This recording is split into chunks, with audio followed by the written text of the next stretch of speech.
Hola, yo soy Natalia Cabrera Parada y esto es Aquí América, el magazine de France 24 para revisar en profundidad las noticias y las historias de nuestro continente. Y estos son nuestros titulares.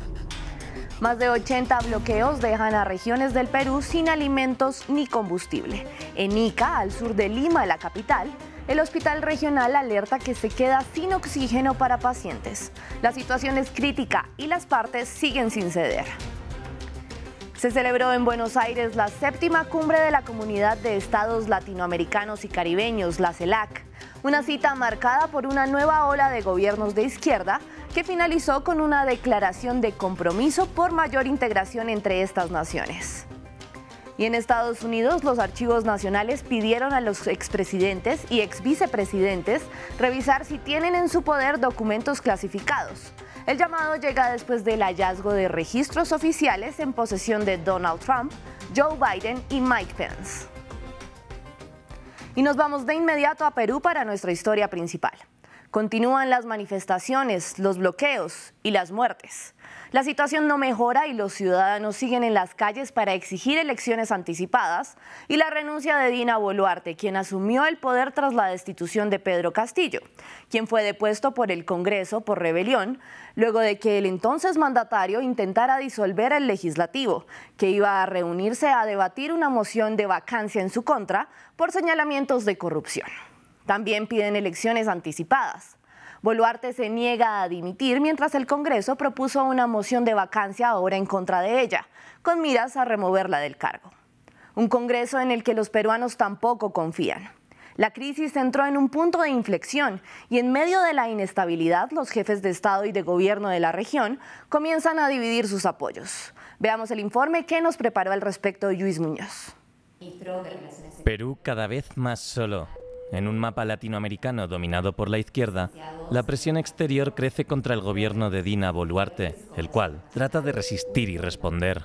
El último caso, la retirada de su embajador en Honduras. El gobierno ha retirado definitivamente al embajador de Perú en Honduras en respuesta a la inaceptable injerencia en asuntos internos de la presidenta Xiomara Castro en su intervención en la CELAC, desconociendo al gobierno constitucional de la presidenta Dina Boluarte. El canciller de Honduras, Enrique Reina, mantuvo la postura de la presidenta Xiomara Castro, pidió la liberación de Pedro Castillo y calificó de golpe de Estado lo sucedido en Perú. No se deben permitir más golpes de Estado en América Latina bajo ninguna forma. Esperamos que el pueblo peruano restituya la legalidad en pleno respeto y garantías de sus derechos humanos en un proceso democrático y limpio. Semanas atrás, Perú había pedido la salida del país del embajador de México, a quien también declaró persona non grata. Las relaciones entre ambos estados siguen siendo críticas y el presidente mexicano, Andrés Manuel López Obrador, incluso fue más allá. Es lo de la ONU, de la OEA. ¿Dónde estaban? Ya basta de estar simulando, de estar actuando de manera falsaria. Ya no queremos farsa. Otro país con el que Perú mantiene un pulso es con su vecina Bolivia. Su gobierno niega acusaciones de envío de armas y municiones, mientras el Congreso peruano declaró non grato al expresidente boliviano Evo Morales. Al mismo se le había negado la entrada al país a principios de mes. La superintendencia ha decidido decretar el impedimento de ingreso al Perú del señor Evo Morales y de varios de sus partidarios por afectar directamente las normas de Perú.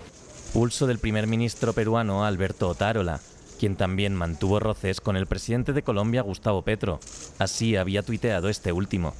Allanar universidades, gritar «muera la inteligencia», el Consejo Permanente de la OEA debe ser citado para examinar el caso de Perú. Y así le respondió Otárola.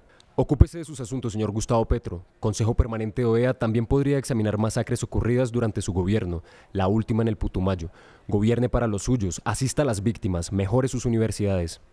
Otros países de izquierda de la región también tuvieron palabras sobre la situación peruana durante la última cumbre de la Comunidad de Estados Latinoamericanos y Caribeños. Perú se quejó de estas palabras del presidente de Chile, Gabriel Boric. Por eso también no podemos ser indiferentes cuando hoy día en nuestra hermana República del Perú, con el gobierno bajo el mando de Dina Boluarte, Personas que salen a marchar, a reclamar lo que consideran justo, terminan baleadas por quien debiera defenderlas. De forma similar, también había hablado el canciller de Argentina. La violación de derechos humanos que está llevándose adelante en Perú con respecto a la violencia institucional que hay en Perú. Para todos fue un tema de relevancia. La crítica contra la violenta respuesta a las protestas ha llegado a estamentos internacionales como misiones de la OEA y la CIDH, el alto comisionado de la ONU y hasta el Papa Francisco. El conflicto inició el 7 de diciembre, cuando se convocó una tercera vacancia contra el expresidente Pedro Castillo, con señalamientos de corrupción. Este disolvió el Congreso y tras ser destituido fue detenido, iniciando una crisis política para la que todavía queda lejos una solución. Y precisamente como lo veíamos en el informe, la crisis en Perú se tomó en las discusiones de la cumbre de la CELAC, que tuvo lugar en Buenos Aires. Y este tema dejó en evidencia los discursos contradictorios de los mandatarios, pues mientras en la declaración final apoyaron la no intervención extranjera en asuntos internos, en referencia a Venezuela, varios de ellos, como Petro de Colombia y Boric de Chile, hablaron respecto a la situación peruana. La cita estuvo marcada por una nueva ola de gobiernos de izquierda. Nuestros corresponsales de Colombia, Honduras y Brasil fueron a buscar historias que muestran hacia dónde se dirigen las políticas en la región. El narcotráfico, ¿cierto?, es un actor del conflicto. ¿Qué más? Gilberto da una clase de memoria histórica, temario que ha llegado de forma pionera a las escuelas de la alcaldía de Bogotá. La historia de muchos de estos estudiantes también está marcada por el conflicto. Porque a veces llegamos a cuestionar muchas cosas de, uy, usted es desplazado, uy. Este es un mural sobre el conflicto elaborado por los alumnos del Colegio Delia Zapata. Se hizo en 2022 con motivo de la publicación del informe de la Comisión de la Verdad, que rinde cuenta de las dinámicas del conflicto durante 5 décadas. El gobierno de Gustavo Petro y Francia Márquez ha prometido implementarlo en su sistema educativo. Es el primer ejecutivo de izquierda en la historia de Colombia y el primero de este tipo en representar al país en la CELAC.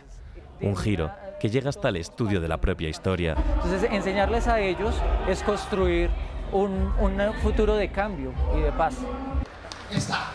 Después de 13 años, en 2022 también hubo cambio en Honduras, con la proclamación de Xiomara Castro como presidenta, por lo que la CELAC volverá a contar con la presencia de un gobierno de izquierda en Centroamérica.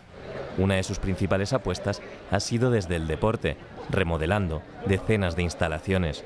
El objetivo es reinsertar a niños y jóvenes en riesgo por consumo de drogas, vinculación con maras y con el fin de frenar la migración.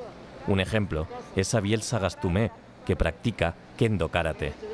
Muchos jóvenes se ha notado que han hecho la diferencia, han marcado una diferencia, saliendo muchos de alguna adicción, del alcohol, de las drogas.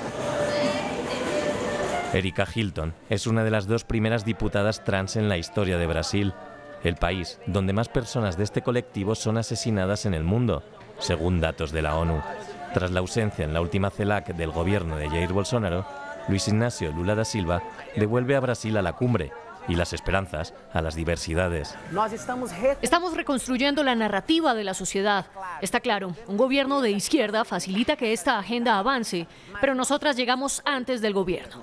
Erika Hilton, por el rechazo familiar, tuvo que vivir en la calle a los 15 años. 6 años después, retomó los estudios y se incorporó al movimiento estudiantil. Hoy, desde la Cámara seguirá su lucha en un Brasil que, igual que gran parte de América Latina, ha girado a la izquierda. Y vamos a revisar la imagen de la semana, que nos la deja Lula, que tras la cumbre de la CELAC se fue a Uruguay de visita. Allí fue a visitar al expresidente Pepe Mujica, quien lo llevó a dar un paseo en su icónico escarabajo, 2 de los políticos sudamericanos más influyentes de las últimas décadas. Y también vamos a revisar la cifra de la semana. 1, pues es el primer año de gobierno de Xiomara Castro en Honduras, con grandes desafíos por delante en materia de derechos humanos, como le advirtió en una carta abierta a la organización Amnistía Internacional. Y nos vamos a Estados Unidos porque la Oficina de Archivos Nacionales pidió a los expresidentes y exvicepresidentes de las últimas 6 administraciones, previas a las de Joe Biden, que revisen sus registros personales para determinar si cuentan con algún documento clasificado. La institución envió la carta tras el escándalo que involucra al expresidente Donald Trump, su vicepresidente Mike Pence y el actual jefe de Estado. El informe es de Valentina Torres Sánchez. Revisar sus registros personales en busca de documentos presidenciales. Esto es lo que pidió la Oficina de Archivos Nacionales en una carta enviada a los expresidentes y exvicepresidentes desde la administración de Ronald Reagan hasta la de Donald Trump. La responsabilidad de cumplir con la ley de registros presidenciales no disminuye tras el final de un gobierno. Por lo tanto, solicitamos que lleve a cabo una evaluación de cualquier material conservado fuera de los archivos nacionales y administración de documentos. La solicitud se presenta solo días después de que los abogados del ex vicepresidente Mike Pence informaran del hallazgo de documentos en su residencia de Indiana, asegurando que habrían llegado ahí por error. El exfuncionario se sumó así al escándalo de documentos clasificados en el que también está envuelto el presidente Joe Biden, con hallazgos en su residencia de Wilmington en enero y en su oficina privada en el Penn Biden Center en noviembre pasado. En estos dos casos, los archivos fueron encontrados por abogados que notificaron a las autoridades y los entregaron. Contrario al caso del expresidente Donald Trump, en el que los documentos fueron encontrados en medio de un allanamiento en su casa de Mar-a-Lago, en Florida. La preocupación es que alguien pueda acceder a ellos poniendo nuestros secretos en riesgo. La información clasificada contiene material que debe ser protegido por seguridad nacional. La solicitud de los archivos nacionales incluye revisar tanto documentos clasificados como no clasificados y aplica a las administraciones posteriores a la de Jimmy Carter, que fue el signatario de la Ley de Registros Presidenciales. La normativa establece que todos los registros presidenciales se transfieren a la custodia de los archivos nacionales en cuanto el presidente deja el cargo. Gracias por acompañarme en esta emisión de Aquí América. Por favor, envíenme sus comentarios en redes sociales en la dirección que ven en su pantalla.